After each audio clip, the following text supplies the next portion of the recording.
Makakasama po natin ang isang clinical psychologist ukol po dito sa issue nga ng bullying po sa mga eskwelahan. Dr. Maria Lourdes Honey Arellano Carandang. Doc Honey, good morning po. Morning. Good morning po, si DJ Chacha at Maricel Halili po ito. Okay, Magandang hello. Hi, umaga good po. morning. Magandang Good umaga morning sa po. inyo. Morning po. Thank you for being Magandang on the umaga. show po, ma. Maraming salamat. Dito po natin simulan po no, yung ating usapan. Ano po Okay. muna ang malinaw na definisyon ng bullying at paano po natin ito maihahambing sa simpleng pang-aasar lang? Okay. Unang-una gusto kong sabihin na itong bullying pinakaimportanteng topic ngayon sa mga kabataan, no? Kasi ang bullying nagdudulot ng anxiety, depression at saka suicide. Marami ng ganon na nangyari, no? So, ang bullying iba yun sa asaran o teasing, yung pagtukso. Kasi kung magtutuksohan lang, masaya pareho. Yung nagtutukso, tsaka yung tinutukso, nagtatawanan, nag-aasaran, masaya sila. Ang diferensyang napakalaki, ang bullying, yung nagbubully, ang may power siya, tapos yung binubully, hindi siya masaya. Masakit sa kanya ang nangyayari. So hindi patay, hindi pantay, hindi patas, no?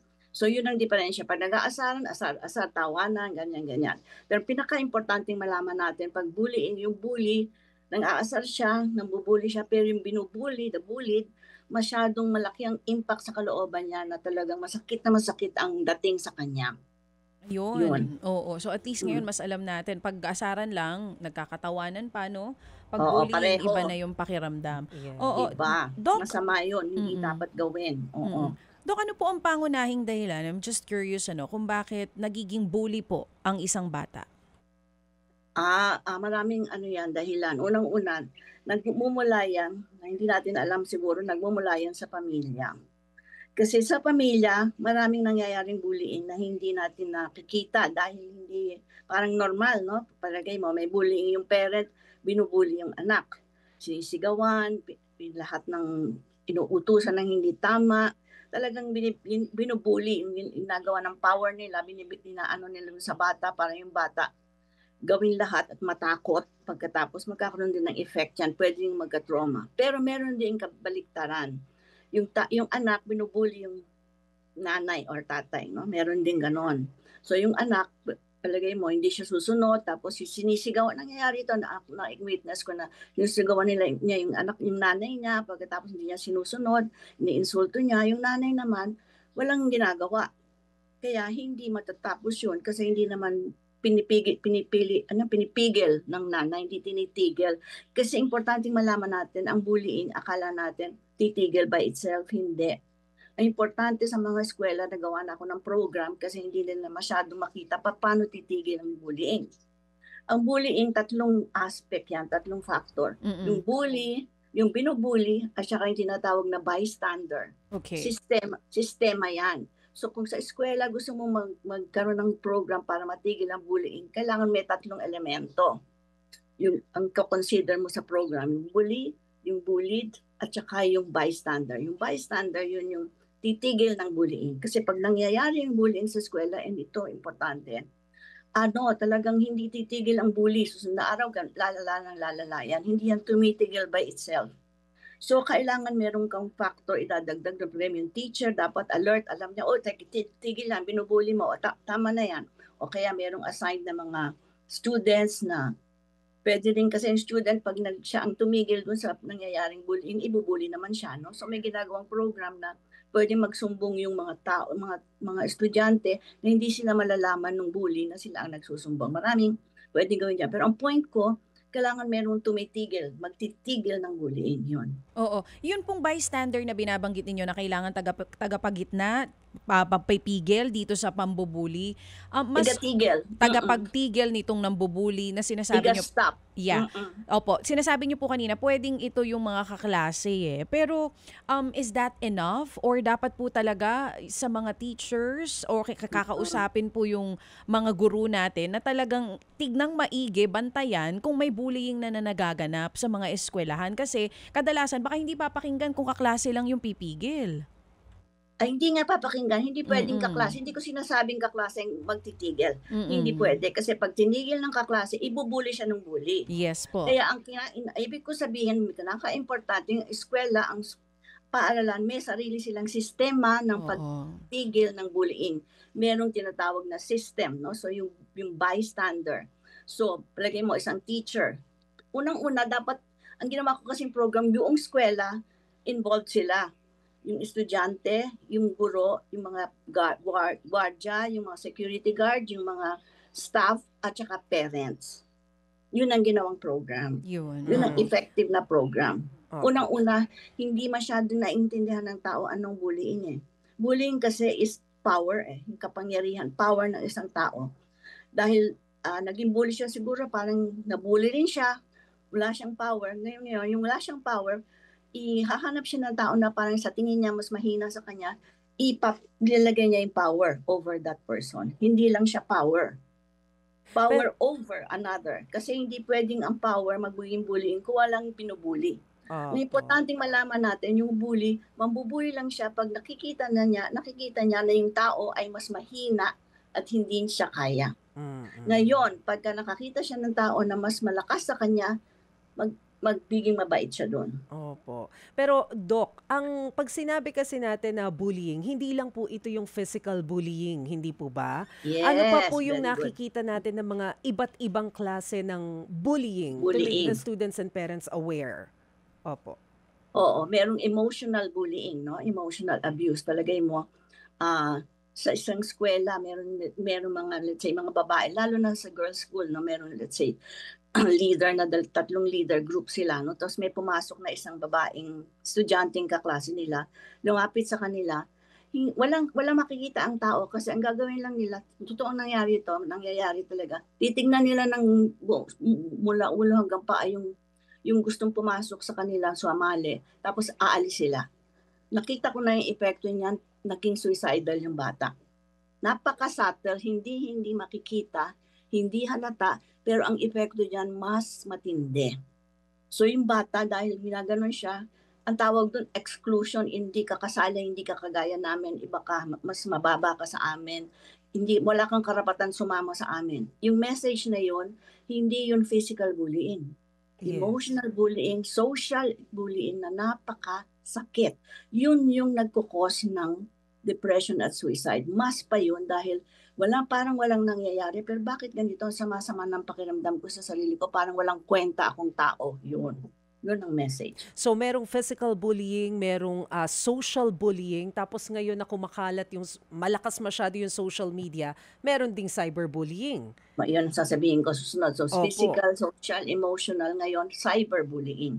So, pinaka dapat natin, kahapon lang nagsalita ako dito sa Philippine Pediatric Convention, kasi ang importante nating makita ang impact ng social media sa emotional and social aspect ng tao, ng bata. Actually, ngayong mga after the pandemic, nag-increase siguro ng mga nag-double siguro ang incidence ng anxiety, depression at suicide sa kabataan natin. At ang ang importanteng makita dito sa cyberbullying, social media has caused depression, anxiety, and suicide already in many cases. Bakit? Pag nilagay ka sa Facebook, paano pa mababawi yun? Oh. Masakit, napakasakit kasi buong mundo alam na yun, tapos pag binawi mo, tapos na. The harm has been done. So ang dami, yan ang kailangan natin tuunan ng pansin. Kasi yung physical bullying, makikita natin sa school, pero yung cyberbullying, kumakalat ng mabilis, hindi mo na mahabol, pero ang epekto sa psychological well-being ng bata, napakatindi. Napakatindi. Pero Doc, ano yung nakikita nating dahilan? Bakit tumataas yung kaso ngayon, especially after nitong pandemic? At saka I don't know kung tama yung observations namin kasi nakikita lang natin dun sa social media na ba't parang mas nagiging violent sila to the point na may nasaksak na estudyante? Anong dahilan? Importante nating malaman, ang nangyayari, ang mundo natin ay sobrang may hatred, sobrang violence, sobrang walang respeto sa pagkatao ng tao.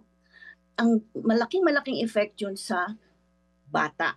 Hindi natin sabihin kasalanan ng bata. Kailangan anuhin natin ng bata, tulungan natin. Pero hindi natin matutulungan ng husto ang kabataan kung hindi natin titignan ang factors na napakalaki sa society na nag-i-impact sa mga bata.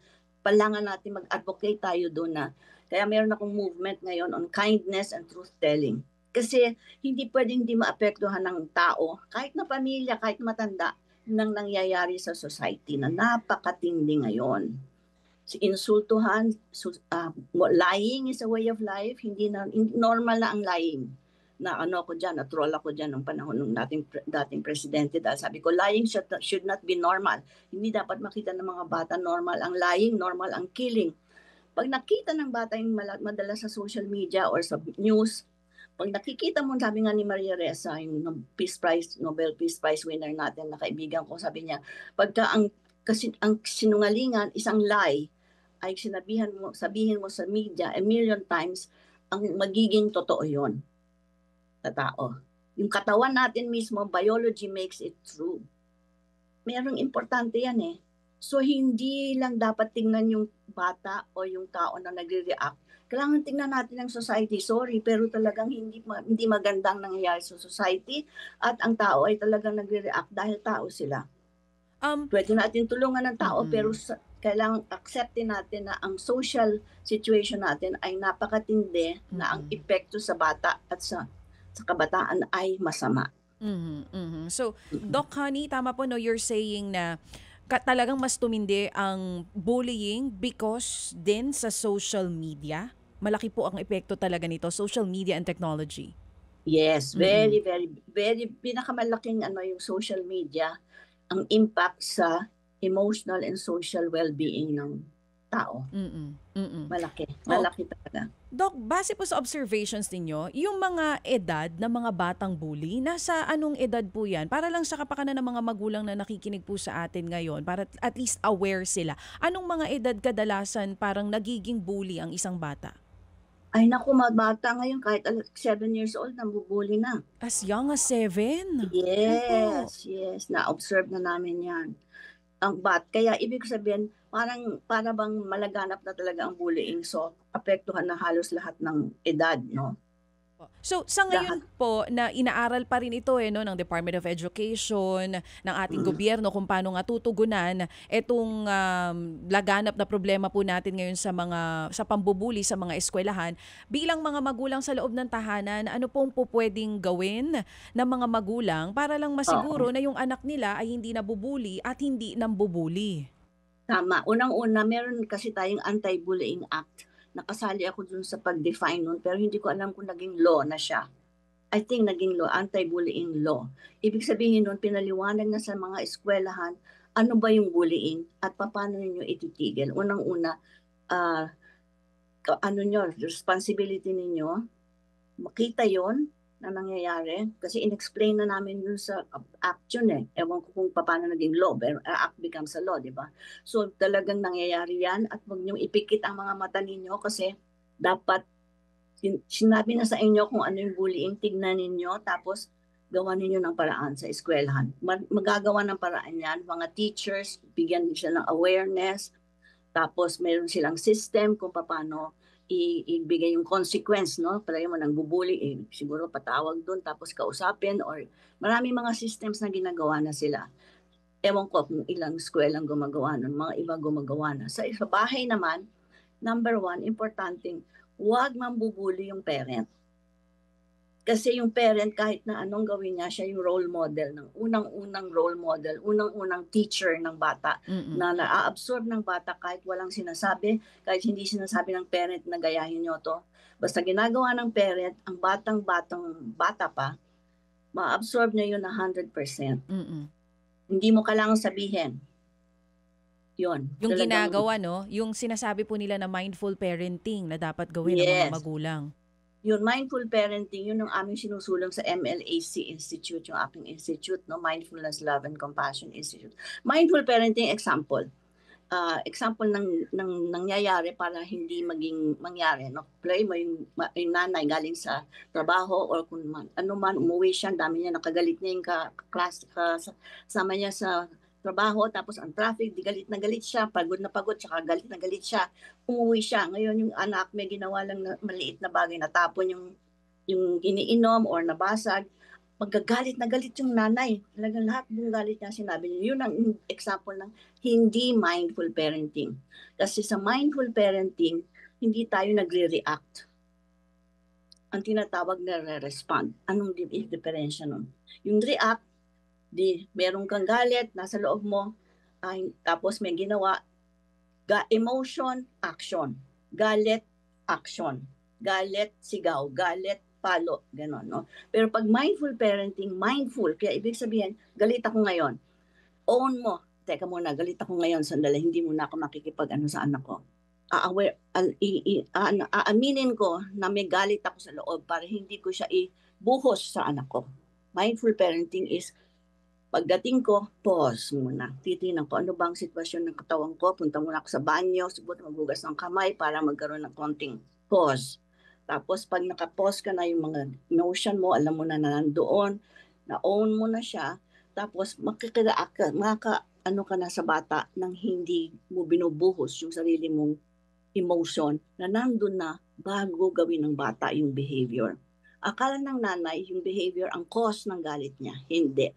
90% ng galit niya ay galit na nasa loob na niya, 10% lang yung galit na galing sa behavior ng bata. It's so important to know that Kung makasusulong lang natin yung sa parenting, kasi ang aming parenting is nation building. Kung makasusulong lang natin paano maging mindful parent, napakalaking bagay para maalis natin ng abuso or bullying in the home. Oo. Kasama po ba sa mga ipinapanukala po ninyo yung to really sa pagbaba po on the ground, not just dun sa mga eskwelahan, pagpunta po sa mga bara-barangay to explain ito pong mga bagay na sinasabi nyo po ngayon para mas maintindihan ng mga magulang? Kasi nga kanina nabanggit nyo po yung bullying starts inside the house na baka hindi alam ng mga magulang. Oo. Nagkaroon kami ng niyan sa isang barangay, no? Halos isang taon kami doon. Ang tinuruan namin yung mga magulang, nanay, tsaka hindi, meron ding bullying ng magkapatid called sibling bullying. So yung sa bahay, yung sa pamilyang bullying, parenting bullying the child bullying the parent, and then kapatid bullying the kapatid. So yun ang kailangan. Pero nagagawa yan kasi meron namang mga barangay no? Palagay mo, pupunta kami sa barangay. Yung barangay captain, nung barangay na yun, kasi napakalaki ng incidence ng bullying according to the DSWD. No? So pinuntahan namin yun. Unang-una, in-explain muna namin sa barangay captain para maging supportive siya, di ba? So tapos, ginagather niya yung mga tao, kahit group by group, hindi yung buong barangay kasi mahirap naman, group by group, na kinakausap namin, tapos binibigyan namin inalagay namin sila sa small group, mga 4 lang sila, tapos sila ay makakapagsalita dahil may facilitator. Sasabihin kung anong magkasalita sila, yung problema nila, kaya sila nananakit kasi nilalaki sila ng asawa nila or ang dami nilang problema, hindi nila alam na ibubusin na sa anak nila. Mga awareness. Kung magagawa lang natin yung, kung magko-cooperate lang ang mga barangay, makakagawa tayo ng program na unang-una awareness. Alam mo, awareness lang, hindi nila alam na. Kasi nagpunta kami doon pa, sabi nila, paano mo binidisiplina ng bata? Oy, bakit ka ganyan? Tamad-tamad mo, hindi mo ginawa ito. Sabi ko, teka muna, ang disiplina hindi insulto. Pwede nating sabihin, ba't hindi mo ginawa yan? Period. Tama na yung insulto. That's a kind of bullying and it's very, very common. Maganda po yung sinabi ninyo na sana nga magkaroon ng mga ganyang klase ng programa. Mas malawak pa, no? Kasi napakalaki ng Pilipinas. Isa lang din si Doc Honey. Sana mas dumami pa yung mga ganyang programa na pupunta yung gobyerno sa iba't ibang mga barangay para explain sa mga magulang itong topic na ito. Tama ka. Kasi meron na kami nagawa noon sa DSWD. Noon, panahon nung babae pa yung yung head ng DSWD, social worker siya, no? So, ginather lahat ng social worker from Luzon, Visayas, Mindanao, ma-training sila, tapos sila na magsusulong ng training na yun dun sa mga teachers, guidance counselors.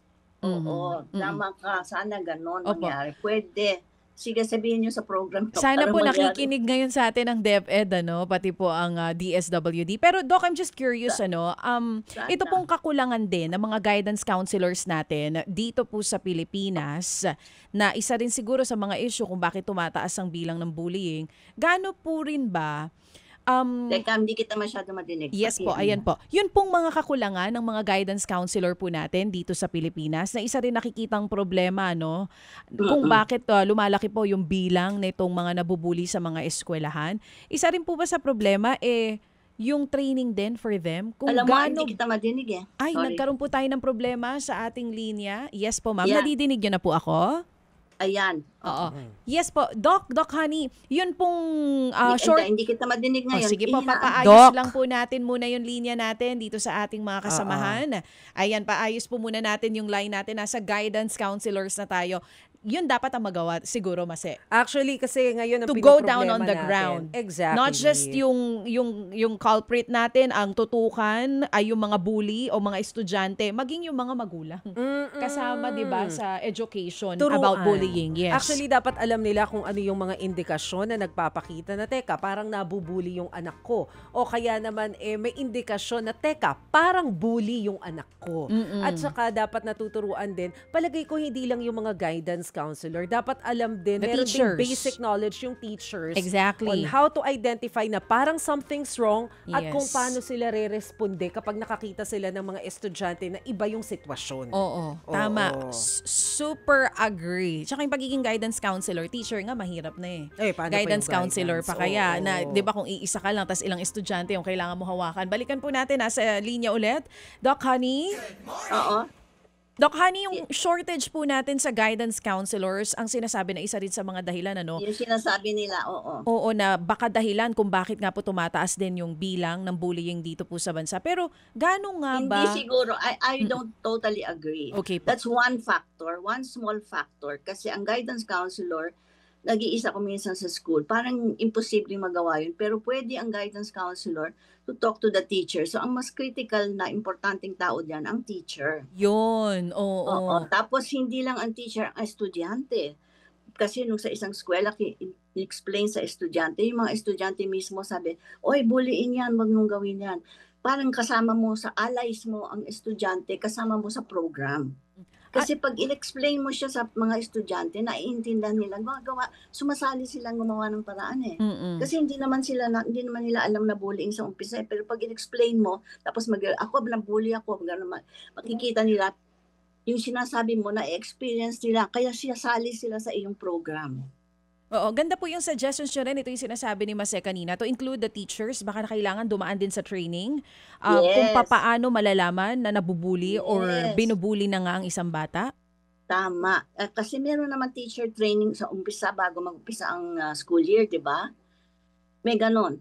So, pwedeng i-train, isama sa training yun kasi dati nung araw siguro hindi masyadong malaganap. Ngayon, important factor na yun kasama sa training. Hindi lang paano mo ituro ang reading, hindi lang ganon, kundi yung emotional, social well-being ng estudyante. Ngayon, napaka-importante. Kumbaga kahit sa mga kumpanya, hindi lang dati IQ lang titignan, ngayon EQ. Kailangan ang taong hina-hire mo marunong mag-handle ng emotion, kailangan ganon, emotional regulation. Importante yun ngayon, hindi lang basta matalino kunin mo, mamaya nambubuli yun o kaya matamad. So kailangan tingnan natin to sa eskwelahan. Parang buong pagkatao ng estudyante, hindi lang yung pagkatalino. Opo. Nakakatakot nga kasi meron tayong matalino na corrupt naman. Matalino pero masamang ugali. You know? Oo. Parang Oo. sa gobyerno yan, Doc. Ay, hindi. Doc Honey. Hindi na nakapagpigil si Tita Mase. Kasi Sige lang. description ni oo. Doc. Doc, panghuli na Ano lamang yan? po on my part. Ano po yung gusto ninyong sabihin para po dun sa mga nanonood at nakikinig sa atin para bilang guidance sa kanila, ano ba yung mga senyales na nabubuli o kaya ay bully ang isang bata at paano nila ito dapat tugunan? Okay. So, ito-train natin ang mga teachers. Ano ba yung dapat nilang tignan? Okay. Una, dapat nandun sila nakikita nila ang behavior ng bata in the context ng classroom. hindi nag-iisang bata lang kasi hindi man makikita, no? Number one. Number two, meron din nangyayari madalas dyan sa recess. Meron, kasi alam ko yung mga ibang eskwela may teacher na assign magbantay ng recess. Doon mas lumalabas kasi doon hindi sila nakaupo, hindi sila nakikinig. Ang daming lumalabas doon. So yung mga teachers na na-train namin, nakikita nila, oops, teka, yung bata parang ang sama na ng itsura. Tapos pagtingin nila, meron palang batang hindi nakikita dun sa malayo-layo na may sinasabing parang sinisenyas dun sa batang binubuli, yung bata umiiyak na. Kaya ganon, yung upset na yung bata, bakit? Tapos yung behavior naman ng bully, bakit ang lakas-lakas ng boses, ano bang ginagawa? Madali namang makita yun eh, kung iano lang natin ang teacher. Makikita mo lang yun. Mahirap lang makita yung social exclusion, yung hindi yung parang iirapan lang tapos aalis, i-exclude ka, hindi kasama dito, mababang uri kang tao. Yun yung mahirap makita. Pero makikita mo yun sa epekto dun sa bata. Talaga mo yung bata dati nagre-recite, dati normal lang behavior, biglang tahimik na parang hindi na nawala ng self-confidence, ayaw na mag-recite, mga ganon. Kailangan tignan din na. Oo. Doc, honey, once na nakita natin itong mga sinyales na inisa-isa po ninyo kanina, ano po yung dapat na maging initial respond nung pong bystander, kabilang na yung mga teacher? Dapat talaga magkaroon sila ng procedure, mag-usap sila, pero siyempre dapat tawagin din nila yung bata na nakita nilang nangbubuli at saka yung batang binubuli. Dapat bigyan nila ng pansin yun.